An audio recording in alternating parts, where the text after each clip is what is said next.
Hey, this is Mark Kanty with Release Dynamics and Upscale Your Business. If you really want to learn how to level up your life, you need to be listening to the Time to Shine Today podcast with my good friend, my really good friend, Scott Ferguson. Let's level up, people. Time to Shine Today podcast Varsity Squad. This is Scott Ferguson, and I have another 2.0 interview with somebody that we have the same affection, same want to dive into the artificial intelligence, the AI.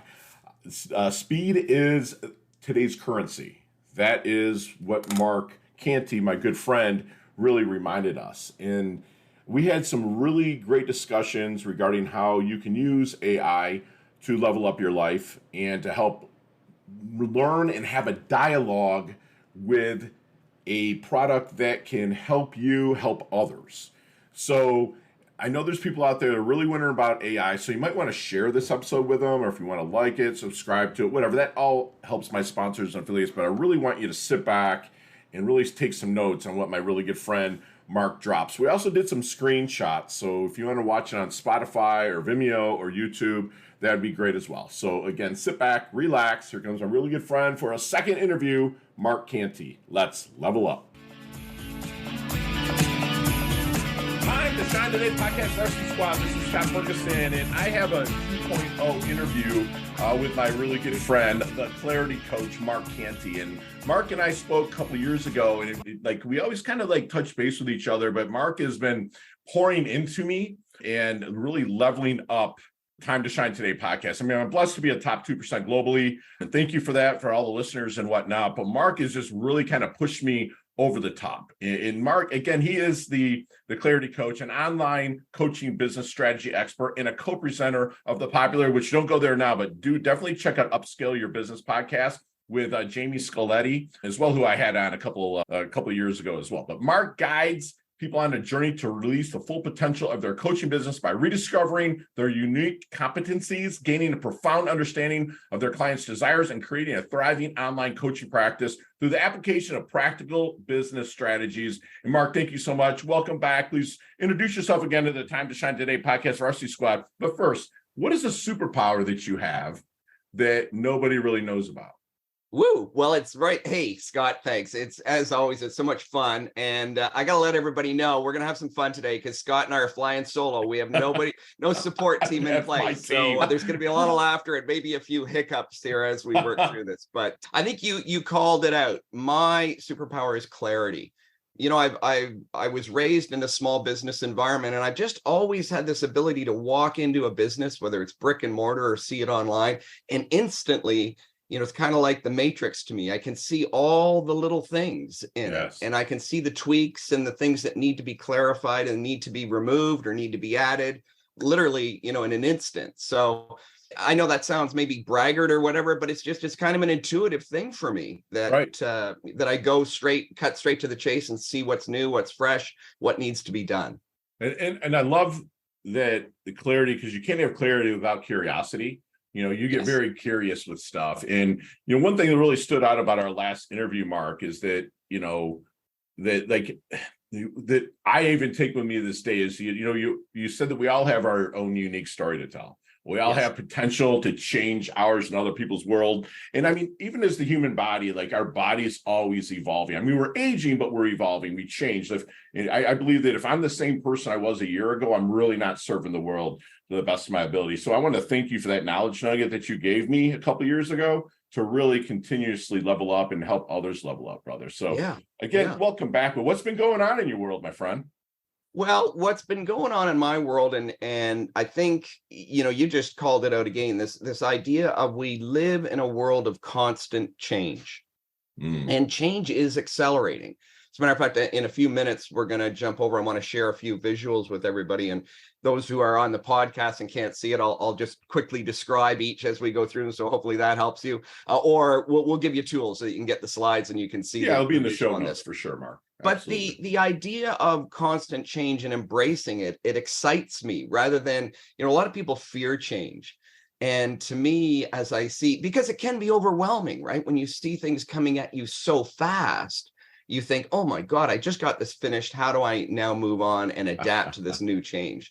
So how do we do that? How do we get in that mindset where we're making decisions faster and we're feeling confident in them? To me, that's really key. And one of the hottest topics right now, and what I'm following to a T, and I'm going to share why, because to me, this is a major transformation that's going on, not just in the online space, not just in the business world, but in the world in general, is AI. Yes, sir. And you can be afraid of it.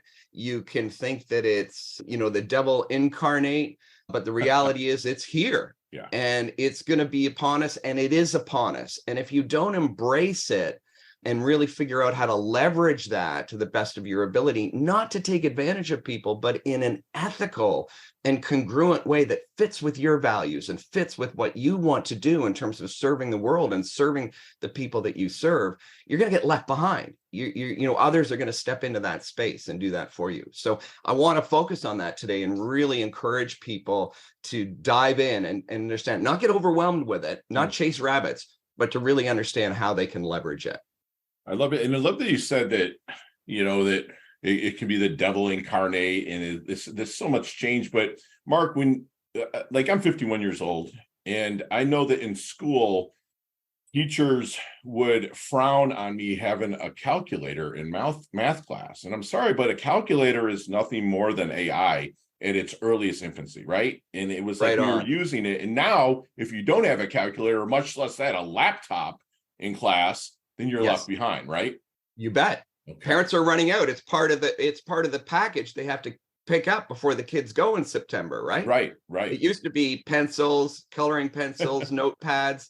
Now it's laptop, calculator. Yeah. Even farther than calculator, now it's the laptop, right? Right. And that's all AI at its infancy. At one time, it was all AI. When you went to a web page, that was artificial intelligence in 1995 or 7, or when we really started surfing, right?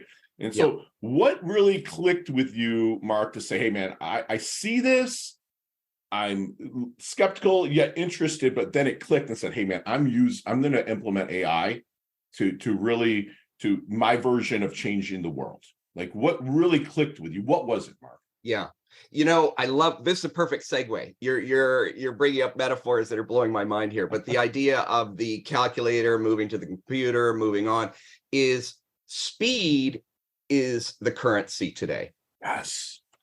And what did the calculator give us? It said, well, you could write out this long algorithm. I mean, I remember from uni days, writing out in statistics, writing out these long formulas, and then programming them into my little calculator. Right. But before that, it was all done longhand. How long did it take to write that out and do that calculation? Then along comes the calculator, and all of a sudden it's, a millionfold. It's done in terms of speed, that it changes everything. Then the computer comes along and does that even faster. So this is a key, I think, to AI, is that what it's going to allow us to do is to accelerate at a dramatic rate a lot of the things that we can do. And not only that, but it's going to allow us to do them better and at a higher quality standard than we possibly could on our own. Right. So I'll give you a quick example. And this is where I got to be careful, because Scott and I can get together. This podcast could go on for hours. So I got to be tight here. Yeah. Real quick, Mark, while you're getting set up, Squad, I'm going to preface this is that this will be in the show notes, because we're going to do a little bit on video here, and that, Mark's going to kind of have a teachable moment here. So I'm going to actually do the whole full length video on Vimeo and YouTube, and also this part where Mark's going to have a little teachable time for us. But go ahead, Mark, please. And, Scott and I are here to serve. We're here to help you level up, to give you the information that you need to level up. So know that you can reach out. I know you have various channels that you can reach out to Scott on. You can reach out to me, and we're happy to share, any of these visuals or anything that we're doing here. Please do. Love to connect with you on any platform, and more than happy to share anything. So don't feel like you're missing out on anything. Appreciate that. We are here. Am I sharing? Yeah, your screen's on there. Yes, sir. Cool. Okay. So again, you kind of set this up, Scott, and, I've got on here. This is, by the way, full disclosure, this is a little presentation I did, I think last Thursday or something. So I just pulled a little one slide from it, or with a couple of visuals on it. So I was talking specifically about when you create an online course, but Scott, you brought it up, like going to school, right? The textbook, the courses. Why is university or college or even high school changing? Because we're working with textbooks that are old. Sure. Even when they finish, they're already obsolete. Yes, sir. So what happens when we create an online course, or we go and we purchase an online course? We kind of get into this situation where it's a roadmap that somebody's created for it, but it's like an old school roadmap. And by the way, I'm describing the pictures that if you can't see the visuals, I'm describing them. So it's like, you're going to go to the gas station, you're going to buy an old school roadmap because you want to get from A to B, right? Right. Here's the problem. What happens if the road's closed? Right. What happens if there's a traffic jam? What happens if there's that big detour sign? And we've all inevitably experienced this. And we turn left and we follow that detour sign. And guess what? There's no more detour signs. Now we're lost, right? We're lost in Detroit and we don't know where to go because somebody forgot to put that next sign up at the turn. So what this correlates to is how fast things change. And the fact is that we have that roadmap, but the roads are constantly changing. They're being moved. There's detours, there's construction, there's traffic. Sometimes the roads don't even exist anymore because they've literally put in a bypass, and the roadmap is obsolete within months. But that months is now turning into minutes. It's turning into seconds. And if we relate this to growth of technology or anything in the world, think back. And now I've got, if you think about this massive, what we would call this, a ramp, if you will, a line, if you will, that's going to be exponential growth. We look at the time it took from the printing press, then to move forward from there, and all of these inventions that happened, the telescope, the steam engine, the light bulb, the telephone, the car. You've all seen this graph before, and it just keeps getting steeper and steeper and steeper. And as we go up that steep curve of the graph, we're seeing the microprocessor, the word processor, then DOS was created, then the Mac came out, then we got cell phones, then the internet came along, DVDs. Anybody remember those? How about 8-tracks, right? Yeah. Yes, sir. How about VHS? Right. All of those things that came and went in a heartbeat. Now we're into hybrid cars. Now we're into flying cars. I don't know, you might have seen this in the news that the I don't know what body it would be in the government, but whoever handles the traffic and everything has approved the first flying car. Right. So that's crazy. It's insane. Along comes Google, YouTube, Facebook. All of these are happening. The iPad comes out. Then we've got driverless cars, right? We've got Tesla. We've got 3D chips coming out. The flying car, like I said, is on the market. And guess what's now next upon us right now is AI. So all of this is happening really, really fast, which makes that concept of the paper roadmap even more obsolete. Sure. So what's the solution? What is the next evolution of that we've come up with? GPS, right? Sure. Yeah. Remember old school GPS when you used to buy the GPS for $1,000? I don't know if anybody on this call remembers, when it first came out and people were buying a GPS and mounting it in their car and then paying for maps. Right. Yeah. Now that technology is obsolete, right? Who even has one anymore? Can you even sell one? I mean, they might be in a junk box in a garage sale for free. Right. Right. Because now we've got it all for free on our cell phone. Right. So this is where AI comes into play, is how do we pick up the speed and how do we make that change? I'm going to go ahead and stop sharing here, but that was the visual I wanted to share with you. I love that visual. Did that make sense? Absolutely, because everything is changing in real time. And I love how you backtrack through time with regards to how everything is evolving. And thank you for putting that out there. For those that are able to see it, again, it'll be in the show notes, squad. But for those being able to see it, it really, hit home. So thanks, Mark, for that. Cool. So this is where we're at. And I think, and I'm going to give kudos and credit again where credit is due to Scott, because he and I were chatting a little while ago and he said, it's kind of like I'm an artist and it's the brushes have changed. Mm-hmm. And I thought that was a wonderful metaphor, Scott, because you think about artists who are embracing technology or using like MacBook Pros or the iPads and are creating incredible visual art with that, right? There's a new brush. There's a new brush.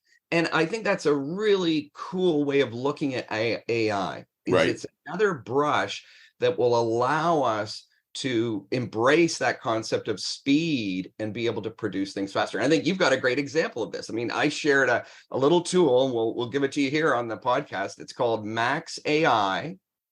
It's an app you can download for Google Chrome. Yeah. I'm not sure what else it's available on. So Scott and I were chatting about this, but maybe you can tell your guys, it was incredible. A couple of weeks ago, I spoke with Mark, and he's like, Fergie, I got a really cool thing to share with you, and it has AI. So when Mark says something, I generally tend to listen in with, I really lean in and listen with my neck. And so I took the ideas and I started having the AI, like from all the notes that I take, all the transcripts that we do with a voice transcription, and kind of dumped it into the AI and prompted the AI to deliver me, 4 or 5 podcast titles. And it just happened to be the way that it set it up. They're beautiful titles. And I was like, I'm going to use this. And I also had them develop me hashtags and tags for YouTube and on and on. And my downloads exponentially went up. I did nothing, changed anything with the marketing. The guests that I have were fantastic, but I don't think it would have mattered if, I had somebody that is just a regular coach, or if we had Tony Robbins on, I would have still had the same downloads because of the tool that Mark kind of turned me on to, the Max AI. Beautiful, beautiful, beautiful tool. So thank you, Mark. You're welcome. And what a great example of how fast, we also, I think you were sharing with me, Scott, that you're doing, how fast you're able to do this, where before it was kind of agonizing, or you had to send it to a team for, rewrites and everything else. Right. I liken it to, here's the way I look at it. And you and I talked about this a couple of weeks ago, Scott, is that a lot of people look at, and this was how it was first introduced to me. They said, like ChatGPT, for example, it's gonna get rid of Google. It's like a search engine. It is not a search engine. It's not a database to search from. So here's the mind shift. It's a reasoning tool. And this, I got to give credit again. Sam Woods was the one I first heard this from. It's a reasoning tool. So think about it this way. You've got these tools allow you to have basically a PhD who has studied everything on the planet, and you're able to ask them questions and you're able to reason with them. In other words, you're able to have a dialogue or a conversation with them. And that is such a different way of looking at it than just searching for something static. Instead of just saying, oh, give me this or give me that. You have to be able to have a dialogue and have to use it as a rationalization and a reasoning tool. And then you're plugging into this PhD who happens to have a PhD in every topic on the planet. Yes, that is a fantastic metaphoric way to really talk about it, because it's like I would put in almost when I was first doing the prompts. And Squad, if you don't know, the prompts are what you're going in to ask your AI. I put in prompts like as if I was going to Google, right? And then from a couple things I learned from you and other people, the prompts that I'm putting in start a discussion with them. And I feel that AI is going to learn, if it isn't already, is already going to learn our personality, the way we can prompt it to learn your personality and whatnot. But I think that eventually, Mark, especially if it's Google, I've had a Gmail account since 2000 or 2001, right? Yep. So I think that Google already knows a lot about me, because if not, all these ads wouldn't be showing up on my sidebar, and stuff like that. But I think they know enough about me that they know how they can present it to me. But let me ask you something. What do you think the dangers of AI could present? Dangers, it could be a physical danger. It could be a technological danger. But what dangers do you think possibly, if it's not controlled, could AI present to us? Because, a calculator is a calculator. A laptop's a laptop. You could use a laptop to learn how to build something to hurt people, right? Yeah. Like, what dangers do you see like AI possibly presenting, Mark? A great question. And I'm going to split it into kind of two. Immediately what comes to my mind is two thoughts. One is there's the obvious stuff, right? Terminator, there's a new movie coming out. I can't remember what it's called. All of that stuff is real. This is where AI could really take over. And we hope that the powers that be are paying attention and are keeping, that in check and keeping, in control of it, for sure. So I think we need to be aware of that. I think we also need to be aware of things like deep fakes. I saw an ad campaign. I couldn't believe how long this ran. It was on YouTube, it was on Facebook, and I kept seeing it pop up. And I thought, how is their algorithm not picking this up? It was targeted at Canadians. And it was Gail, whatever her name is, Oprah's, buddy, Gail King. I think so. Yeah.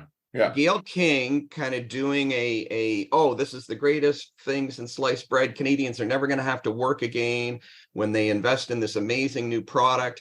And then she introduces Elon Musk, and he starts talking about this new technology that he's created, that if Canadians get in now, they're never going to have to work again because it's going to go through the roof. And you could tell. I mean, if you've looked at it, I mean, you and I are in the space, we can tell deep fake.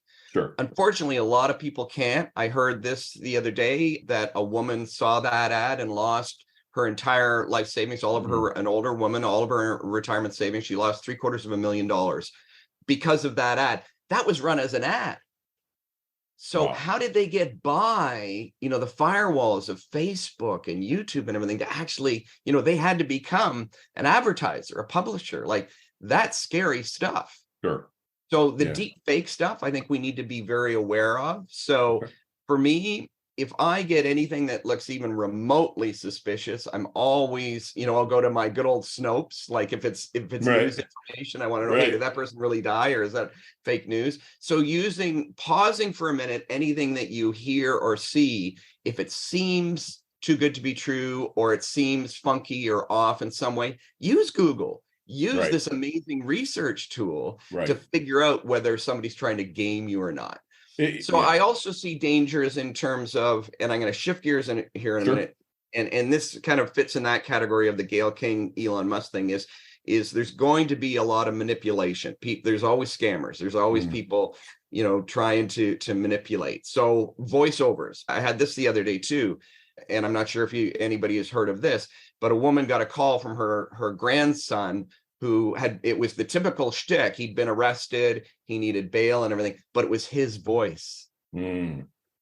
So somebody had used AI to get a clip of his voice and then play that to his grandmother. Wow. And they so just these put are it together. Scary things, right? Yeah. Wow, yeah. Now, so my thing is the fear, the challenge that I have with that is that's going to have everybody running away from it. Right. So let's go back. It would be akin to somebody coming around with this newfangled thing called an automobile. Henry Ford, right? Coming around and going, I got this new power. Oh, again, the devil's workshop state. You can imagine in the era, right? Right. Stay away from me. I got my horses. I just need them to go faster. I want them to be able to work 24/7 and everything. I'm just going to stick with my horse and buggy thing. Right. So that is the other thing that I would say is something that we need to be aware of, is that this is here. And if you don't become a student of it, if you don't embrace it, you're going to become a victim of it. Yes. I mean, Scott and I are aware. We can tune in. We can spot a deep fake. We can hear that subtle change in a voice. We can listen to language and go, that's not really that person speaking. Why? Because we are in the space. We're constantly learning. We're constantly absorbing. But if you put yourself in a closet, or worse, you turn your back on this stuff, then you become a target. Love it. So that would be the 100%. Other thing I would say is embrace this and really become a student of it. Don't become obsessed with it. Don't become overwhelmed by it. Right. But become a student of it and learn how you can leverage this to serve others in a better way. Absolutely. And I'm hoping that they do build, I don't want to call them support thing, but like because right now baby boomers are of age to where they're really settling down. I mean, I live in South Florida, so 10,000 people a day are turning 65 in the United States, right? So that's 3.5 million plus people a year, and we're going to get at least 500,000 to 1 million coming to Florida every year. And that's why we affectionately, jokingly call it a sunny place for shady people. Right.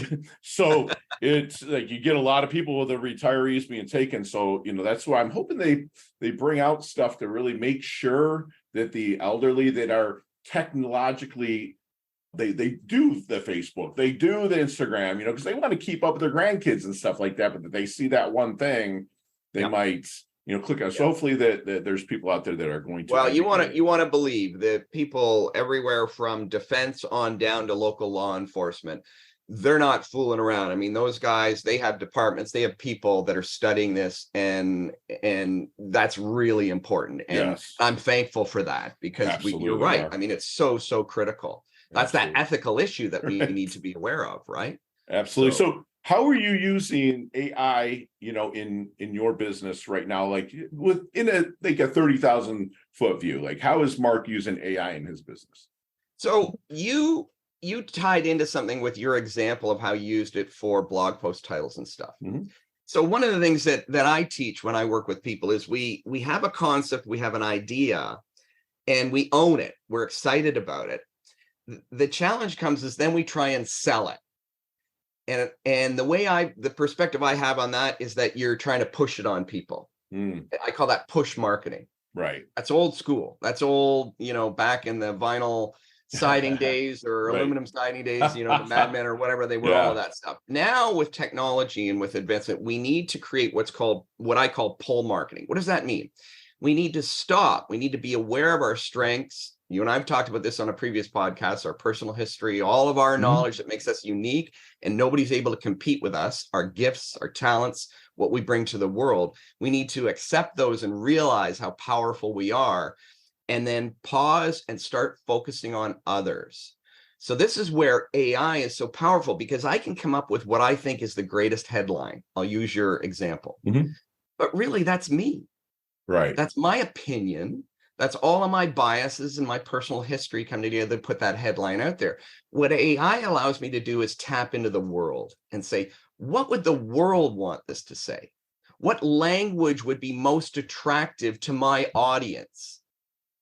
And isn't that giving them a gift? Because if I do it my way and 1,000 people don't hear my message, then I feel sad about that, because I really am passionate. Right. You can tell. I want them to hear my message.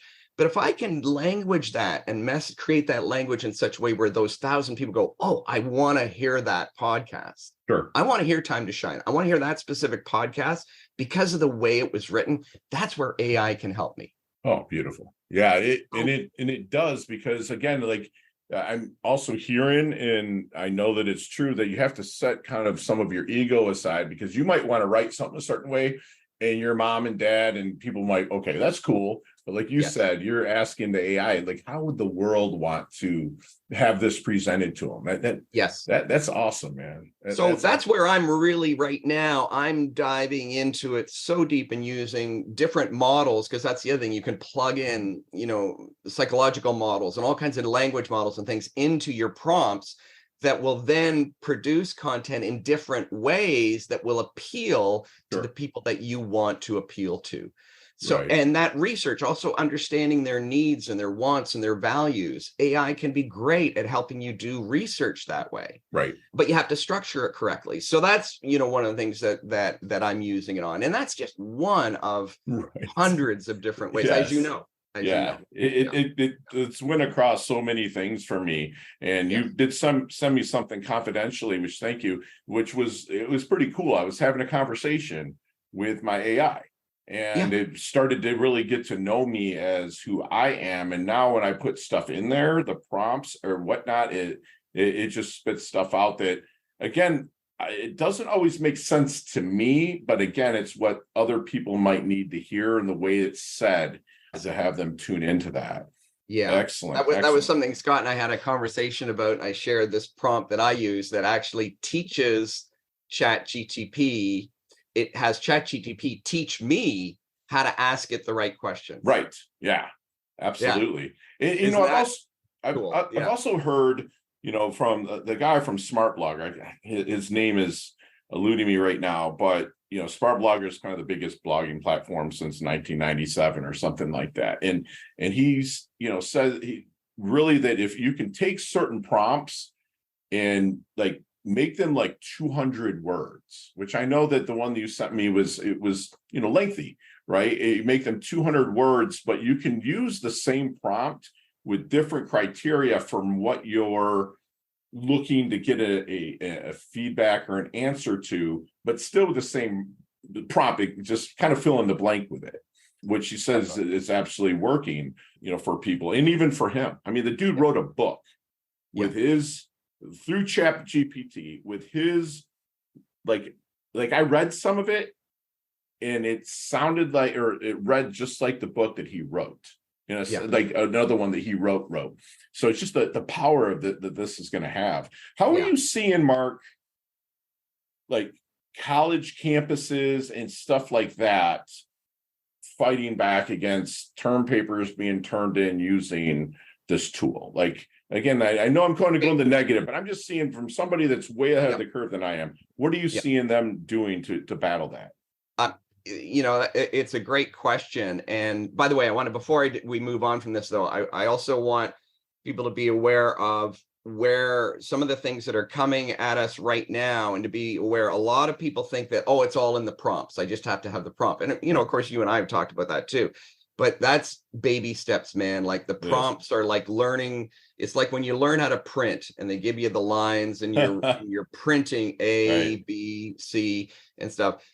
There are so many other subtleties and nuances to AI and how to use it properly that have you doing cursive writing, have you creating grammar, all these other things, if I use that as a metaphor. Sure. So just be aware. It's not, because there are a lot of people peddling out there, just buy my 10 prompts or whatever. Right. And your whole world's going to change. And you know what it's going to give you? It's going to give you design your own. But you want it to get to know you. Yeah. You want it to get to know your personality. You start buying prompts, it's getting to know somebody else's. Exactly. And I want to circle back to that in a minute about the idea of that. And you and I talked a little bit about how to create your own knowledge base, if you will, about you and your business and who you want to serve. Because there are some limitations that we're right on the cusp that are going to be blown away. I want to talk about that in a minute, but let's come back to your question. So great question, by the way, because I was talking with a friend. His son is finishing up his MBA. Mm-hmm. And he said, I was in one class and the teacher was like, if we catch you using AI, and I will know, and I will be checking, you will be expelled. You're not going to get your MBA. Okay. He said most of the profs were kind of nervous and that one was really strong, but there were a number of other profs that don't use AI, don't use chat. We're watching for this stuff and everything. They're all very fearful of it. Sure. One prof, and then he walked into one class and the prof brought up on the screen, he said, okay, who's played around with Chat GTP? Right. And of course, everybody in the room. He said, great. Let's see how we can utilize this in the subject matter that I'm teaching you right now. How can we leverage this new technology? And it was like, what a breath of fresh air, right? So it's like I think you shared the story. I don't know if it was before we started talking or not, but live here, but about, the teachers that said you can't use a calculator. You're not bringing a calculator. You got to do everything longhand or whatever. It's the professors and the people at the university level that are embracing it and understanding how to use it are in fact giving their students a tremendous gift by saying, let's figure out how to leverage this. Because think about it. If that prof goes, okay, I can give you the little bit of knowledge I know, and I can you can get the knowledge that I'm telling you to look at in that way overpriced textbook that is already completely obsolete. Or we can use a towel to tap into the greatest knowledge in the world. Sure. I can, not just me as a professor, but I can have 1,000 PhDs teaching you this topic. Right. So embracing it that way as a tool is, to me, the leading edge professors. I'd be listening very carefully. If I was a student, if I was a parent, I'd be going, okay, which teachers are embracing this and figuring out a way to teach my kid how to use it? Yeah, to the benefit, not of passing a class, but to benefit to level up their life. Exactly. I love leveling up by tapping into this knowledge base, the world's knowledge base that we can tap into in a heartbeat. That's awesome. In an instant. Does that answer your question, Absolutely, Scott? Man. Yeah. I'm actually taking a note on that. So I appreciate that. So sorry, I wanted to circle back as well to some of the limitations, some of the things that are coming up. And this was something I came across just yesterday, if I can find my notes on this. And what are some of the limitations right now that we're seeing? So I'm going to shift back to kind of business gear, if you will. First of all, one of the things we know about OpenAI, which is ChatGPT, is that they loaded in all of their information from databases up to 2021. Mm-hmm. So we've already got, a gap in data, if you will. Right. A lot of people get freaked out by that. Don't get freaked out by it. There's a hell of a lot of data from 2021 back to the time information first started getting recorded. Right. So don't get hung up on that. And if you use it as a reasoning tool, you're still tapping into the greatest minds. But it is a limitation. The other limitation, one of the other things, there are kind of a couple each that all fit together here. One is limited data. So this, you can only upload so many characters at a time. I think it's like just over 2,000 characters. Mm-hmm. So if you're trying to teach ChatGPT about you, for it to learn about you, you only have about 2,000 characters to work with. And now there's a workaround. People propose that there's a workaround, but the workaround isn't that foolproof. It's do 2,000 characters at a time. So you're inputting 2,000, 2,000, 2,000, 2,000, and now you got 10,000 characters, and you say, okay, now I've given it a lot of information. Now I can really understand what I'm trying to accomplish and what I'm all about here. The problem is it has a limited memory span. Mike Filsaime was talking about this. I love it. If anybody's seen the movie Memento, or was it Memento? I think it was Memento. Yeah. A brilliant movie about a guy that only had a 4-minute time span that he could remember things. So only short-term memory. So ChatGPT is like that. And you'll see that because you'll start to see the answers get kind of weird after a while. Yeah, absolutely. And that's because it forgets. It has a very limited short-term memory. The other thing that's a challenge is searching, like trying to find things. You got all these threads with it. And the thing, it's not collaborative. Like you can't go, I want to share this with somebody. You have to cut and paste and give it to somebody. Right. So the next kind of iteration, if you will, the new tools, and I came across one yesterday. I'm not going to promote it or, talk about it. Memento was the movie, by the way, right now. But if anybody wants to know about it, reach out to me and I'll tell you more about what's going on. But this idea, though, that's the next evolution. Can I create my own knowledge base? In other words, can I put in everything that I know? Can I have it scan my website? Can I put in all this documentation that's limitless in terms of characters so that now it can pull from not only the world, the database up to 2021, but it can pull from everything that I'm telling it. It can pull from my knowledge base. Right. Now we're getting into really detailed, personalized content. Forget about plagiarism or anything else. It's going to be in my voice, all about me, because I've created the database. Right. I've created the knowledge base that it can draw upon. So this is the next evolution to that. And then being able to work with that. So that's where I'm at. I'm right on the cusp of that and excited about that, about what's happening. What is the best resource that people can go to really keep up with AI? That's a great question. Where do you go, Mark? I mean, to really keep up with stuff. Like give us like one or two, like, sites or, tools or something that people can maybe use. I'm going to give you a couple, and I'm going to give you a full confession here. I'm one of those guys that's a self-learner. Mm-hmm. I've never been good, like whenever computers, software, even coding and everything, I'm not good at following a course. Gotcha. I'm really not. So I deviate. I've got a bit of ADHD. I think maybe a lot of it going on. Yeah. So the idea of picking up, this goes way back when computers first came out, and I've got one of the first ones is, I could never go through the manual and learn it. I learned by doing. So that's my number one thing, is by playing and going, aha, what happened? And looking at the output. So I'm really self-driven that way. That's one of probably my best resource is my own playing around, experimenting and working with these tools, like, like that, like coming up with prompts and things like that. And those ideas, discovering Max AI, I go, what's this all about? Let me try and play with that. So that's my number one thing. I would say my second resource would be one of my mentors dating back over 20 years is Rich Schefren. Okay. For those who know the name Rich Schefren. Okay.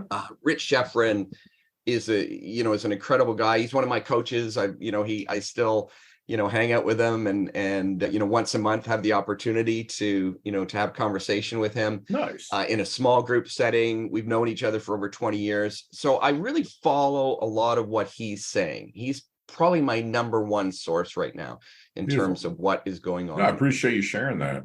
And we got to kind of like, and I can share too. I can share more, but I know we're going to. Yeah, we got to wrap this down here, Mark. And for now, what we can do too, I'll just mention, I don't have it up right now, but Rich put together a little course recently, and I can share that link with people later or whatever. Get in touch with me, and I'll share that with you. And how can people find you, Mark? That's really good. So connect with me in different ways. First, I'm going to give you my email. My email is mark@releasedynamics.com. Okay. Release as in release your brakes. Dynamic as in it's a dynamic world that we live in. So mark@releasedynamics.com. Okay. You can reach me there via email. Find me on LinkedIn, Mark Kanty, MarkKanty. Mark Kanty. Just find me on LinkedIn. Reach out to me. Connect with me there. You can also find me on Facebook. And two businesses that I have. One is Release Dynamics. And that's Scott talked about that earlier. How to release your full potential, how to release the full potential of your business is the tagline. That business I've had since 1990. And that's my began as a consulting business and morphed into coaching. So Release Dynamics, and you can find me by searching that. And also Upscale Your Business. Upscale Your Business, and my colleague Jamie Scultetti, I work with on that business, and that's where we help coaches and consultants to bring out the best in what they're doing and to really create profitable practices by leveraging the power of the internet. Beautiful. Reach out to me. Just Google Mark Kanty, and you'll find me. Excellent. And squad, like hopefully you were taking notes like I was, and just make sure you go to the webpage that we're going to build for my good friend Mark here. It's just been a plethora of awesome information. There'll be I'm also going to do a little cut of the part where you're showing the graphs in case you weren't able to see it now, but just go on over to the webpage that'll be in the show notes here below, wherever you're listening, no matter where you're at, I'll make sure that it's there. But Mark's superpower is it's clarity. And that starts with the curiosity he has for the constant change that he loves to really keep up with. It's how we adapt to make decisions that makes us a little bit faster and more confident. And Mark really put it out there that ChatGPT or just AI can really help you with the congruency that fits your values. Mark said that speed is the currency of today. AI will allow us to accelerate at a dramatic rate and really do it better. And just remember, it's not a search engine. It's a reasoning tool. Have a dialogue with your AI, really get into it and become a student of AI because it's not going anywhere. Become a student, or like Mark said, become a victim. You want to keep your cup full so you can pour into others. And the way you can do that is really keep up with the AI so you can really help others. Like teachers that are out there, profs or professors, like the professor that Mark talked about, how he really polled the class and said, hey, who's using it? And how can we use it to leverage and level up into a knowledge database that's going to work for you? So if you're a teacher or professor, you're probably in there like kind of stuck in your version of a dark ages. It's not going anywhere. Learn how you can use it to help level up your students. And Mark, again, he can be found at mark@releasedynamics.com, and everything to find him will be in the show notes. And Mark, thank you so much for coming on for a 2.0. I look forward to doing a 3.0 here in another year or so, but I know that we'll keep in touch. I mean, you level up your health, you level up your wealth, you're humble, yet you're hungry. You've earned another Varsity Squad letter here at Time to Shine today. Thanks so much, Mark, for coming on, brother. Thank you, Scott. I appreciate it. And let's not make it a year. Things are changing too fast. Yeah, that's very true. Let's not wait a year. Hey, thanks so much for listening to this episode of Time to Shine Today podcast, proudly brought to you by Sutter & Nugent Real Estate Excellence, who can be reached at 561-249-7266 and online at www.sutterandnugent.com. If you are a business owner or professional who would like to be interviewed on Time to Shine Today, please visit timetoshinetoday.com/guest. If you like this episode, please subscribe on Apple Podcasts, Google Podcasts, Stitcher, Spotify, iHeartRadio, or wherever you get your podcasts. There's a link in the show notes to our website. Also there, you will see our recommended resources. We hope that you will support our show by supporting them. If you like what you've been listening to, it'd be great if you could just give us a 5-star rating and tell your friends how to subscribe while you're at it. I'm your host, Scott Ferguson, and until next time, let's level up. It's our time to shine.